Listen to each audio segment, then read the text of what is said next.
that once drifted over Pompeii carried the sounds of laughter, the echo of merchants calling out their wares, and the faint lilt of music spilling from taverns. Nestled in the fertile Campania region, just a short distance from the Bay of Naples, the city was alive with colors and stories. Its people, Roman citizens and foreigners alike, walked proudly along paved streets that glistened after a rain, fling at the murals painted on homes and the grandeur of public paths. Life here seemed eternal, as though the city had been cradled by fortune itself. Few paused to glance upward at the hulking shadow of Vesuvius, the mountain whose silent presence dominated the horizon. To them, it was a guardian, perhaps even a sleeping god, never the executioner it would one day reveal itself to be. Pompeii was not merely a town, it was a crossroads of culture, commerce, and ambition. By the 1st century AD, it had become one of Rome's shining jewels in the southern provinces. The soil was rich, blackened, and fertile, perfect for vineyards and olive groves. Traders from distant lands came with goods, spices from the east, fine fabrics from Egypt, and amphorae of wine from the provinces. The harbor bustled with activity, ships swaying in the tide as dock workers carried amphora after amphora, filling the storehouses that lined the waterfront. Life moved with a rhythm that felt unstoppable. Children played in courtyards, slaves hurried with baskets of bread, and the hum of daily life never seemed to falter. Inside Pompeii, the streets told their own tales. Ruts carved into stone roads by countless wagon wheels spoke of trade and travel. The walls were alive with graffiti, some humorous, some crude, others declarations of love or insults between rivals. Citizens of all classes carved their voices into the very bones of the city, leaving behind whispers that would one day astonish the world. There were bakeries with ovens that glowed late into the night, where round loaves of bread stamped with family seals were sold hot to eager buyers. Taverns filled with the scent of cheap wine and roasted meat drew sailors, soldiers, and the poor. The wealthy dined in villas adorned with mosaics so intricate they seemed alive. Yet beneath all this splendor and vitality was a subtle ignorance. The mountain looming above them was not seen for what it truly was. The Romans had no word for volcano in the sense we use today. They thought of Vesuvius as a mountain, perhaps sacred but harmless. Its fertile slopes clothed with vineyards convinced them that it was a giver of life. Farmers blessed the black soil without asking why it was so rich, and poets praised the beauty of its peak. Few, if any, understood that they were living in the shadow of a monster whose silence was merely the pause before a scream. Pompeii was a city of contrasts. In the bustling forum, political speeches echoed beneath marble statues, and the marketplace swarmed with buyers and sellers. Slaves rubbed shoulders with senators, freedmen with aristocrats. Gladiatorial games were hosted in the amphitheater, where thousands roared as men fought for survival and honor. Religion flourished in a myriad of forms. Temples dedicated to Jupiter, Apollo, Venus, and the mysterious cult of Isis stood side by side. Rituals were performed with solemnity, incense rising in spirals to the heavens. Life in Pompeii was both earthy and divine, ordinary and extravagant. Among the villas, wealth displayed itself with audacity. The Villa of the Mysteries, with its frescoes of enigmatic rituals, whispered secrets from walls painted in crimson and ochre. Mosaics in the homes of the rich depicted everything from leaping dolphins to fierce guard dogs, whose teeth seemed ready to tear into the flesh of trespassers. These households were worlds unto themselves, where fountains sparkled in gardens, and banquets stretched long into the night with roasted peacocks, honey cakes, and music. For the poor, life was harsher, crammed into insulae with little light or air, surviving on scraps. But even in hardship, there was a kind of vibrancy, a sense of belonging to something larger, a city that was alive with possibilities. In the summer of 79 AD, Pompeii thrived in this illusion of permanence. The earth occasionally trembled, small quakes rattled windows, toppled a few jars, or caused the odd crack in plaster, but the people thought little of it. Campania was a land where tremors were not unusual, and the memory of the earthquake that had devastated the region in 62 AD was already fading. Buildings had been repaired, temples restored, and life resumed its unshakable rhythm. No one could imagine that the earth was not simply stirring, but warning. And then, on that fateful morning of August 24th, or perhaps October, as some scholars debate, the first signs began. A strange, hollow rumble emanated from Vesuvius, so low at first that it blended with the everyday bustle. The mountain exhaled a faint plume of smoke, trailing upward like a lazy cloud. Some looked up, curious, but most went about their business. The baker lit his ovens, children chased each other in the streets, and senators prepared for meetings. No alarm spread. To them, the mountainside was nothing unusual, just a moment in the ever-turning wheel of life. But within the heart of Vesuvius, the magma chamber swelled, the pressure mounting, the earth beneath Pompeii tightening as though bracing itself. That day would shatter everything. The vibrant city, its laughter, its murals, its voices would be silenced. People who walked those streets would become shadows, captured in their final breath. And for nearly 2 millennia, Pompeii would sleep beneath the ash, waiting for the world to rediscover its whispers. Yet even as the sky darkened and the world began to tremble, the citizens of Pompeii clung to normalcy. For them, disaster was not a word that belonged to their city. They had faith in tomorrow, never knowing that tomorrow would never come. At first, it was only curiosity. The mountains blown thickened into a dark column that twisted upward into the blue sky, mushrooming wider and taller as the morning turned into afternoon. Farmers working the vineyards shaded their eyes with callous hands, squinting at the growing shadow above. Children pointed and laughed, imagining the gods cooking feasts in the heavens. But slowly unease spread. The plume was not like the wispy smoke of hearths or fields. It was thick, black, and angry, boiling higher and higher until it dwarfed the mountain itself. Pliny the Younger, a young man across the bay in Misenum, would later describe it as resembling a great pine tree, its trunk solid and straight before branching into a crown of smoke.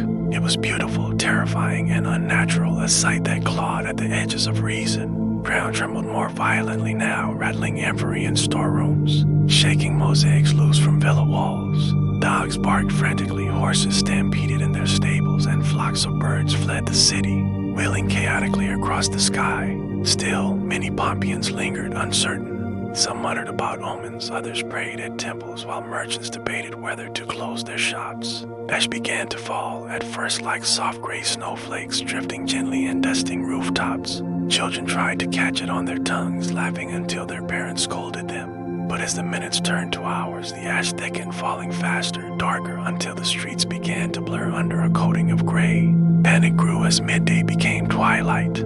The sun vanished behind the roiling column and the air thickened with sulfur. Torches and oil lamps flickered to life in homes and streets, though it was still afternoon. Citizens hurried to and fro, clutching valuables, seeking shelter, unsure whether to flee or wait. Some rushed toward the harbor, only to find the sea retreating unnaturally, the shoreline stretching farther than any had seen before.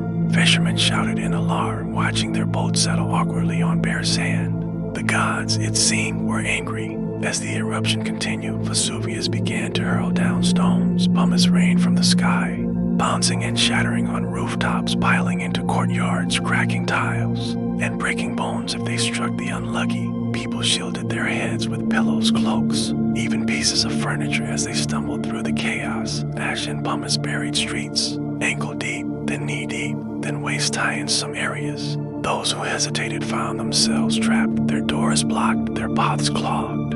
Inside villas, families huddled together, whispering prayers to Jupiter, to Apollo, to any god who might hear. Voices of priests rose above the din, urging calm, promising deliverance, yet their words carried no shield against the mountain's fury. Hours dragged like days. In Herculaneum, closer to the mountain, the situation was even worse. Superheated gases and boiling mud rolled down, suffocating those who sought refuge by the shore. In Pompeii, the air grew heavy, choking, filled with ash so dense that breathing burned the lungs.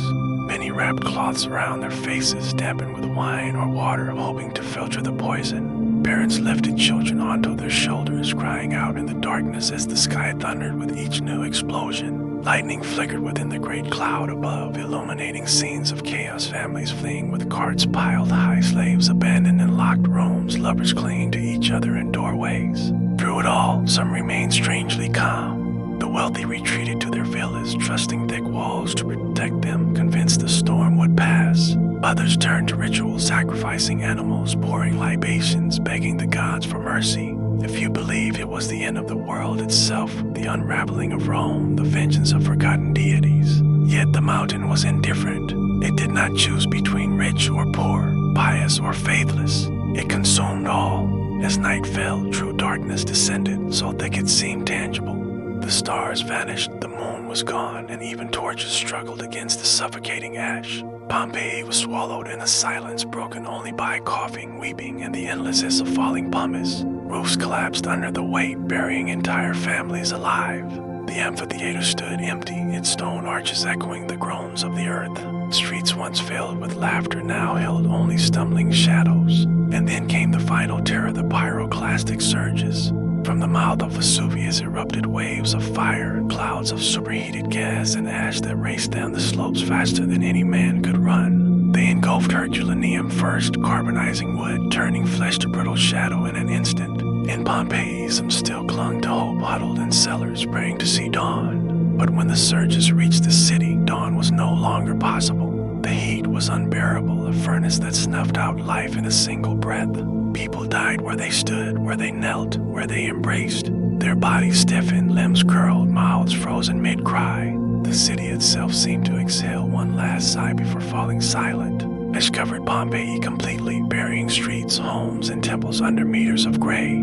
The sea retreated, then returned, swallowing parts of the coast. By the time the eruption ceased the next day, Pompeii was no longer a city, it was a tomb. Thousands lay entombed beneath the ash, captured in their final moments, their whispers silenced by stone. For centuries, Pompeii was forgotten, its name a faint memory in old maps, its location lost beneath fields and vineyards. Life moved on. Empires rose and fell, kings waged wars, ships sailed oceans, and the city slept undisturbed. Only the mountain remembered, holding its secret tight, waiting for the day when the whispers of Pompeii would be heard again. For hours after the last tremor faded, Vesuvius exhaled only silence. A great column of ash that had darkened the sky for nearly 2 days slowly drifted apart, carried on winds toward distant lands. When the sun finally pierced the haze again, there was no Pompeii to greet it, only a gray, undulating wasteland where a city had once thrived. Roof lines were gone, streets erased, temples buried under a suffocating weight of pumice and ash.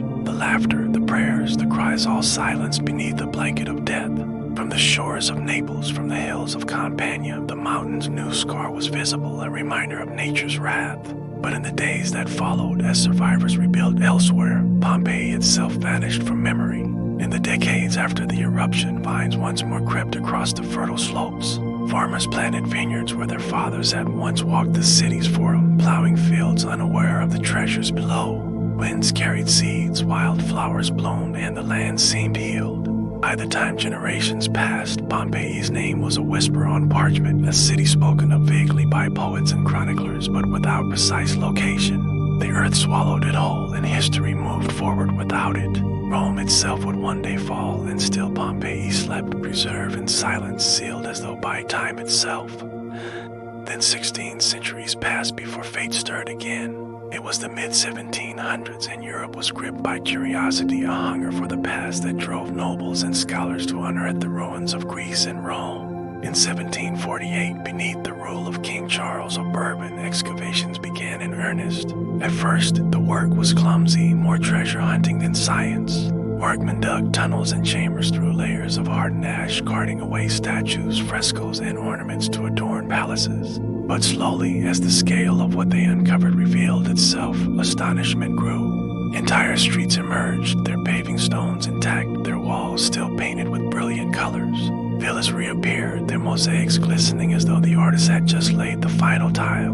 Pompeii had not rotted or crumbled like other ruins. It had been frozen. For those who descended into the unearthed chambers, the experience was eerie, as though walking through a city abandoned only yesterday. Loaves of bread sat carbonized in ovens, amphorae of wine stood sealed in storerooms, and graffiti still clung to walls with shocking freshness. But most haunting of all were the people. At first, excavators stumbled upon cavities in the ash, strange hollows shaped like human forms. In 1863, the archaeologist Giuseppe Fiorelli had the idea to pour plaster into these voids, capturing the shapes of the bodies that once filled them. When the casts hardened, what emerged stunned the world. There they were, the people of Pompeii in their final moments. A man crouched with his arms shielding his face as though still bracing against falling stones. A mother clutched her child close, their bodies twisted together in an eternal embrace. Dog, chained and unable to flee, lay contorted in its death throes, its ribs visible beneath the plaster. These were not statues, not works of art, they were human beings captured at the moment of death, their whispers preserved in the very positions they fell. The world looked upon them with horror and awe. Word spread quickly, and Pompeii became more than an archaeological site. It became a mirror, reflecting the fragility of human life. Writers, artists, and travelers flocked to see it. Romantic poets marveled at its ruins. Painters depicted its streets with both beauty and melancholy, and scholars studied every inscription, every artifact, hungry to reconstruct the life of a people silenced in an instant. The graffiti revealed humor and humanity, boasts of gladiators, jokes scribbled in taverns, lovers proclaiming devotion, even crude insults that could have been written yesterday. The frescoes brought color back to a world thought long lost, depicting gods, myths, and scenes of daily life, banquets, gardens, and landscapes painted with loving detail. Pompeii offered something no ruin had before: intimacy. Unlike grand monuments like the Colosseum or temples that stood as symbols of empire, Pompeii revealed the private lives of ordinary people. Their kitchens, their beds, their marketplaces, all revealed in startling clarity. Here was the baker's shop with loaves still marked with seals. Here was the brothel with frescoes of lovers. In painted chambers, here was the villa where feasts once echoed beneath marble columns. The city breathed again through these fragments, whispering its story to those who listened. But with rediscovery came temptation. For years, treasures were stripped from the site, carted away to Naples and beyond. Frescoes were cut from walls, statues stolen, jewelry pocketed. Pompeii's whispers risked being silenced again, this time not by nature, but by human greed. Over time, archaeology became more careful, more respectful.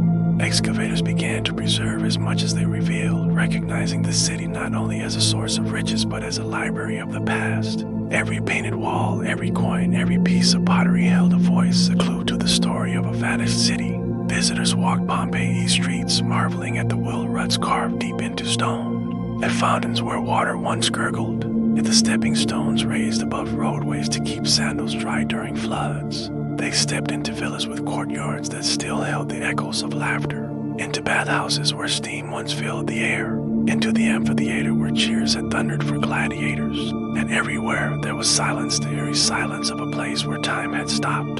The world came to understand that Pompeii was not just a tragedy, it was a gift. Nowhere else had history been preserved with such intimacy, such completeness. It was as though the gods themselves had decided that this city, in dying, should live forever, teaching generations who would come long after its people were gone. Yet the whispers also carried warning. For though Pompeii lay in ruins, Vesuvius still towered above Naples, still alive, still capable of fury. Plaster casts were not only memories, but reminders that life, vibrant and ordinary, can vanish in a heartbeat, that the mountains we trust may one day betray us. Pompeii had awakened, its story unfolding once more. But the final chapter was yet to be told, the chapter of how we, living centuries later, would learn from it, preserve it, and carry its whispers into the future. The rediscovery of Pompeii did more than astonish the world, it reshaped how we see ourselves. For the first time in history, an entire Roman city had been unearthed, not a ruin eroded by centuries, not a myth preserved only in stories, but a place where the smallest details of life survived. Grooves of a spoon, the scrawl of graffiti, the carbonized figs left in a bowl all remain as though time had simply paused.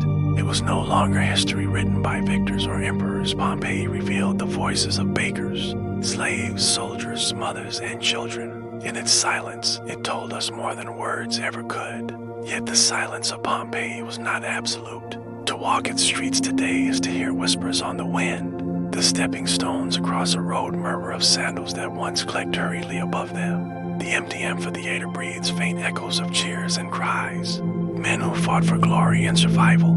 The frescoes in the Villa of the Mystery shimmer with ritual shadows, as if the participants are still gathering, still chanting in their painted chamber. The plaster casts whisper most of all the frozen gestures of fear, of prayer, of love in the face of death.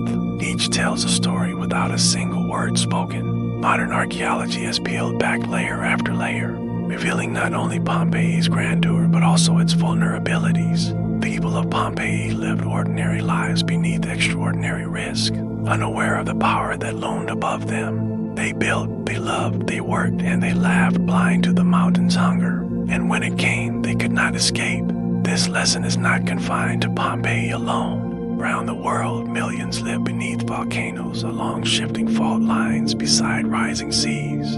The whispers of Pompeii remind us that the earth is both giver and taker, generous in its bounty yet indifferent in its destruction. Preservation has become both a challenge and a duty. The same ash that shielded Pompeii from time now threatens it as weather, tourism, and neglect eat away at the fragile ruins. Frescoes fade, walls crumble, mosaics loosen. Each year, thousands of feet tread its ancient stones, carrying with them admiration but also wear. Archaeologists labor tirelessly to stabilize, conserve, and record, fighting a battle not against an eruption but against forgetfulness. For if Pompeii is lost again, the lessons it carries may vanish with it. And still, Pompeii draws us closer. Millions come each year, wandering its streets, peering into its homes, imagining themselves within its story. They marvel at how human its remnants are, how familiar. A joke scribbled on a tavern wall, a warning painted outside a brothel, mosaic dog at the entrance to a villa, its teeth bared above the words cave canem, beware of the dog. These are not the voices of marble emperors or distant gods, they are the voices of us, ordinary, fleeting, vulnerable. Pompeii's greatest power is not its tragedy, but its intimacy. It reminds us that history is not only battles and empires, it is laughter around a table, the warmth of a loaf of bread, the fear in a mother's arms. It is the small details that outlast us, the things we do not think of as history until they are all that remain. And perhaps this is why Pompeii resonates across centuries, because in those frozen bodies, those abandoned homes, those words scratched into plaster, we see ourselves. The city whispers also of resilience. Though Vesuvius destroyed Pompeii, it also preserved it, unintentionally gifting us a time capsule unlike any other. Through it, we have uncovered the brilliance of Roman engineering, the aqueducts, the baths, the amphitheaters, the artistry of frescoes and mosaics, the rhythms of daily commerce. We have learned not only how they died, but how they lived. And in this lies Pompeii's greatest legacy. It bridges the distance between past and present, telling us that humanity's essence has never changed. We still love, we still create, we still fear, and we still hope. But there is another whisper too, softer, more haunting, a warning. Vesuvius still stands, still active, still dangerous. Naples, a modern city of millions, lies in its shadow, living much as Pompeii once did. In trust of tomorrow, the mountain is quiet now, its slopes green with vineyards, its summit often veiled in cloud. But silence is not safety. People of Pompeii believed they had time. They did not. And so, the city whispers across centuries, be vigilant, be humble before the earth never mistakes silence for peace. As we close this journey through Pompeii, it is impossible not to feel both sorrow and awe. Sorrow for the lives in it so abruptly frozen in terror, never to see another dawn. Or for the way their voices still reach us, carried by ash, by stone, by the delicate work of those who uncovered them. Pompeii was lost, but it was never truly gone. Its whispers remind us that nothing is eternal, that every moment matters, and that in the end, what survives of us may be the smallest, simplest things. And so, when you next walk your own streets, pause to notice them. The marks carved into stone, the laughter spilling from doorways, the words written on walls, they are the Pompeii of tomorrow, the fragments that may one day whisper your story. The city of Pompeii did not choose to vanish, but in vanishing, it left us a gift, a mirror in which to see both the fragility and the beauty of being human. Pompeii's whispers are not for the dead alone, they are for the living, for us and for you.